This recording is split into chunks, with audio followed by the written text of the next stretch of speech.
me, this is where I'll be buried when I die. The third thing he told me, when I die after burial, Jeshi to give Mama Chieng money to go for holiday. So Jeshi, you have work to do. Mama Chieng must go on holiday. 3 things.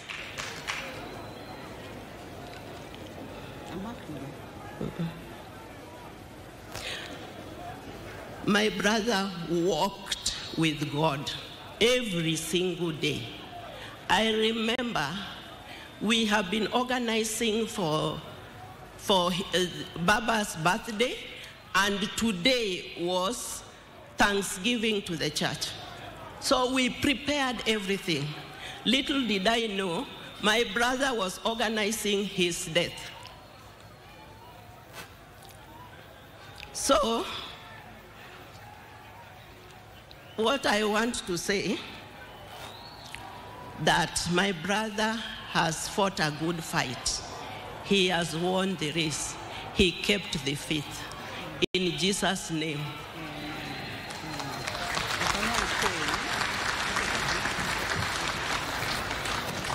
Thank you. Thank you very much. One more round of applause for her, please.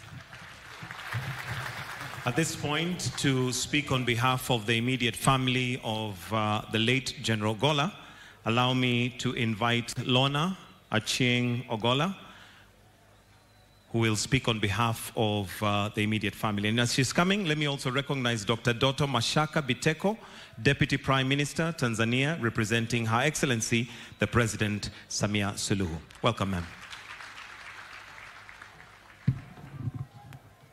Thank you, friends. I would like to start by inviting one of my dad's friends, Charlene Ruto, Her Excellency.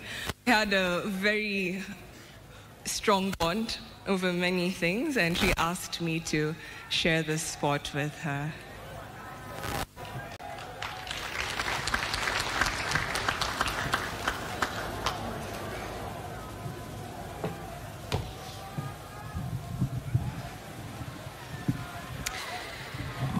Ladies and gentlemen, allow me to stand on the protocol that has already been observed in the interest of time. Our condolences to the family of General Ogolla, Mama Irene, my sisters Achieng and Muthoni, and Brother Joel, and all the relatives. Not just from me and my siblings, but from the young people of Kenya. Kenya has lost a chief of defense forces, but as young people, we are deeply saddened because we have lost our mentor and our champion. Without a doubt, a very high percentage of our defense forces is made up of young people, but General Ogolla's influence went beyond our young people in the defense forces to those in various leadership positions and fields such as the climate space, sports, health practitioners, and many more. Some messages I have received from the young people.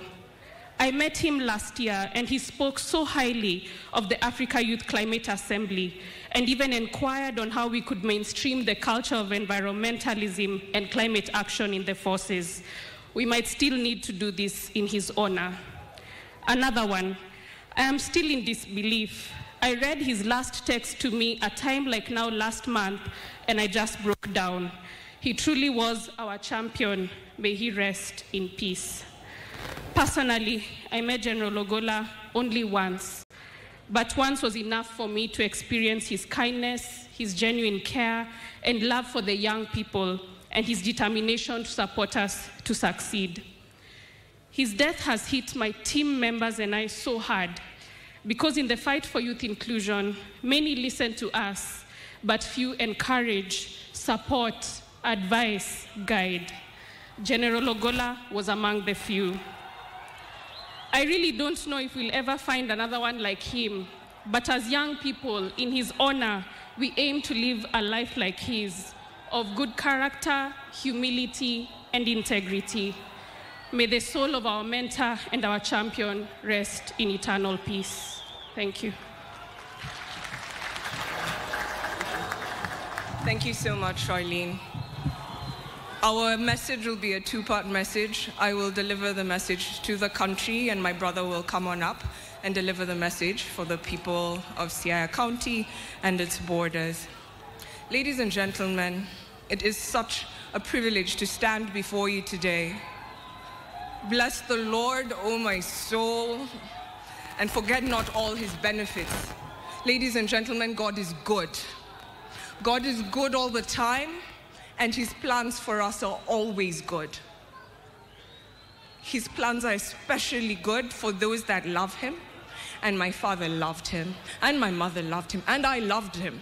So even though I cannot make sense of the events that happened this week, I give God praise. And his praise will not leave my lips because he is good. He has seen beyond today. He has seen beyond the next 100 years. And he saw that this was good. So I give thanks. So let us not entirely lose ourselves in the morning. Let us celebrate a life well lived together. Bless the Lord with me. I want to talk about one thing. And one thing only. I had many, but I'll focus on one thing, his pursuit of excellence. I posted about my father for the first time ever. Immediately, Joel confirmed that he was actually dead. He did not like social media. He did not like being in the limelight. He appreciated just doing his work in the silence, not having people talk about it. So not many people knew he was my father, and not many people knew we were related. But I was deeply, deeply, deeply inspired by his work. I'll pause for a second as our brothers take their respect. Thank you, friends. God bless you. So I'll talk about his pursuit of excellence. In the aftermath of my post, I thought I was only posting it to my global team so that people know where I am and why I'm missing for a month or more. And it blew up, and I didn't expect that. But I promised I'd tell stories of his pursuit of excellence, and I'll tell two memorables right here, right now. A couple of people were digging around and asking, how is it that his daughter did all these things? She got her engineering degree from MIT and from Stanford and a business degree from Cambridge. Like, what kind of parent creates and upbrings children like this? And I'm here to share with you the kind of man that raises children like me. And I wish I could talk about Joey, but he likes his privacy even more. He's amazing and smart as well. Now, parents, if you're wondering, how do I get my child to change not just Kenya, but the world? Live it. Our children learn by how we show up in this world. And people here have stolen my speech because I was going to talk about how he gave 110% to everything. He never needed to tell Joey or I, work hard, read hard, because we saw him. We saw him do it. Even before I was born, he was reading the Bible cover to cover every year. And on hard years, like 2022 was a hard year in our family, he read the Bible cover to cover twice. And there's a competition, and I'm the slowpoke on my family, but because we saw him live it, we were inspired to be it. That's the easiest way to teach your children to change the world. It's not telling them, it is doing. And because he never used to talk about his reading of the Bible, he actually just used to show it. Now, when we talk about his work and his pursuit of excellence, he worked as if he was working for God. He had an audience of one. Anything he was doing, he was working for God and God alone. And we saw it. Let me tell you, this man, when I was already in college and Joey was about to go into college, he went back to university in Nairobi with my peers. I'm not sure about you, but I wouldn't be that humble. I'm not sure I could make it with Gen Z in class. And he was in class with my classmates. Now let me set the stage for you. He's in the parallel program.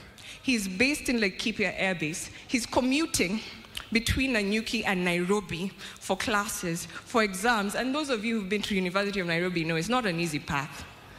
And Operation Linda Inchi was fully in session, and he had a lot of responsibilities in Laikipia Air Base across the borders, and this man excelled. He got a first-class honors with my generation. He was in class with my peers. How could I not but be this? I'll tell you another short story.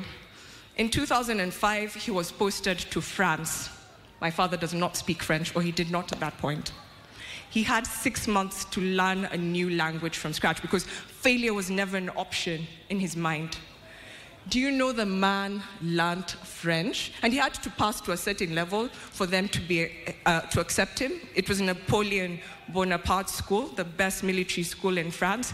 The man did not know French, but he didn't tell his bosses, I can't do it. He jumped right into it, full energy, and he learned French. Now let me give you a complication. During this period, he swallowed a fish bone. It got lodged in his intestines, and he was hospitalized for close to 2 months. He was my size. When I got out of third form and I went to see him in Armed Forces Memorial, he was my size and I was broken. And here he was, sneaking out of Forces Memorial with my mom to go to Alliance Francaise to take his French exams so that he doesn't disappoint the government of Kenya, even as a junior officer. He made it. He passed that level that was needed. He did his postgraduate diploma, and he made excellent leaders and friends from around the world, which is why he's getting so many messages. He met a lot of them in that school, and they were reaching out to us, and they've been so supportive.